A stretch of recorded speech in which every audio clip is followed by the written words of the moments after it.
Headline ngayon si Vice Ganda at ang kontrobersyal na eksena nila ni Ayon Perez sa It's Showtime matapos itong mapansin at punahin ng MTRCB. Alamin ang kwento sa likod ng kinakaharap nilang kontrobersya. The Philippine Showbiz List presents. Dapat ba ipatawag ng MTRCB sina Vice Ganda at Ayon dahil sa racist remark at lugaw scene? Vice faced backlash over Johaira joke. Umani ng matinding reaksyon mula sa mga manonood at netizen si Vice Ganda matapos ang isang eksena sa It's Showtime na itinuturing ng ilan na hindi sensitibo at nakasasakit. Ang usapin ay nag-ugat sa isang segment ng programa noong July 24, 2026 kung saan ginampanan ni Vice ang karakter na Memeremar habang ang grupong Baby Dolls ay nakakostume bilang mga kasambahay.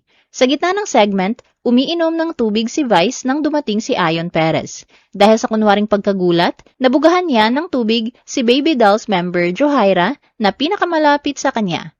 Kasunod nito ay nagbitiw si Vice ng biro tungkol sa itsura ni Johaira na sinundan pa ng isang komento matapos niyang painumin ito ng tubig at bugahan naman ang iba nitong kasamahan. Maraming netizens ang nagsabing hindi nakakatawa ang naturang biro. Ayon sa kanila, ang mga pahayag ay maaaring ituring na mapanlait sa kulay ng balat ni Johaira at maihahalin tulad sa isang insensitive o racist na komento. Dahil dito, marami ang nanawagan na mas maging maingat ang programa. Lalo na kung may posibilidad itong makasakit o makapagbigay ng maling mensahe sa publiko. Iginiit din ng ilang manonood na nararapat lamang na igalang ang lahat ng mga artistang bahagi ng programa at tiyaking hindi ito nalalampasan ang hangganan ng pagpapatawa kapalit ng respeto sa kapwa.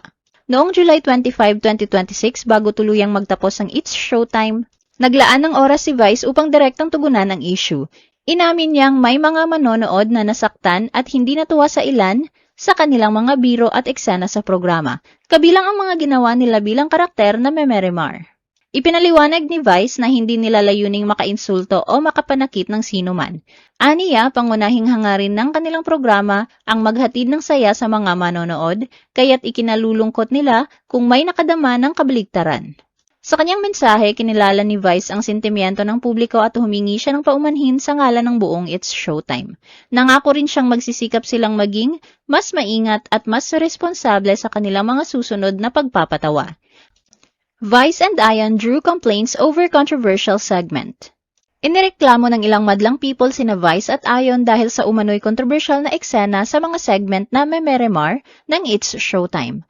Maraming manonood at netizens ang nanawagan sa Movie and Television Review and Classification Board o MTRCB na imbestigahan ang programa matapos nilang questionin ang ilang pagpapatawa na, ayon sa kanila, ay hindi na angkop para sa ilang palabas na napapanood sa national TV.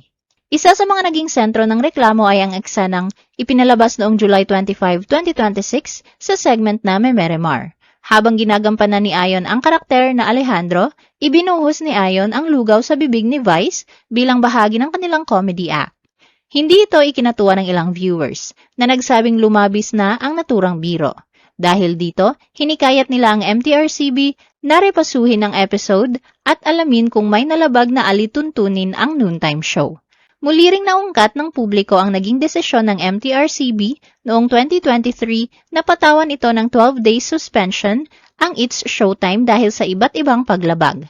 Kabilang sa mga isyong naging bahagi ng desisyon noon, ang kontrobersyal na eksena kung saan kumain si Vice ng icing ng cake mula sa daliri ni Ayon. Vice and Ayon caused a summons.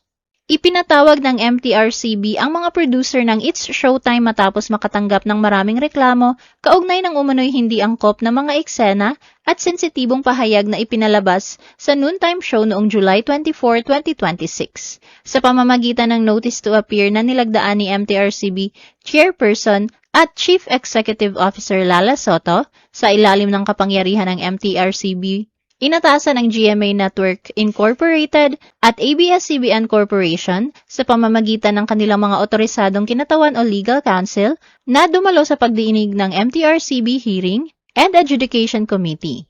Itinakda ang pagharap ng mga kinatawan ng programa sa July 29, 2026, 10:30 a.m. upang magbigay ng paliwanag kaugnay ng mga reklamong inihain laban sa naturang episode. Ayon sa MTRCB, nakatanggap sila ng maraming reklamo mula sa mga manonood, pati na rin ng ulat mula sa kanilang monitoring and inspection unit tungkol sa isang eksena sa Memory Mars Kit na bahagi ng segment na Laro-Laro Pic. Kabilang sa mga ipinunto ng mga nagreklamo ang mga pahayag ni Vice na umano'y maaaring maituring na racist at colorist, pati na rin ang hiwalay na eksena ng lugaw kasama si Vice at co-host na si Ayon. Sinabi ng MTRCB na ang mga reklamong ito ay nagbigay daan upang suriin kung ang programa ay sumunod sa Section 3C ng Presidential Decree No. 1986. Nakasaad sa batas na maaaring aksyonan ang mga palabas sa telebisyon na itinuturing na labag sa batas, mabuting asal, pampublikong kaayusan, moralidad, o mga nilalamang maaaring hindi katanggap-tanggap sa publiko. Inatasan din ang producers ng It's Showtime na magsumite ng patunay ng otoridad ng kanilang mga dadalo bago ang itinakdang pagdinig.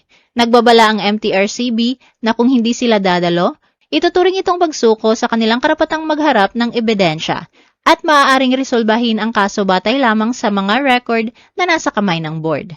Hanggang ngayon, wala pa ring inilalabas na pahayag sina Vice at Ayon hinggil sa naturang issue.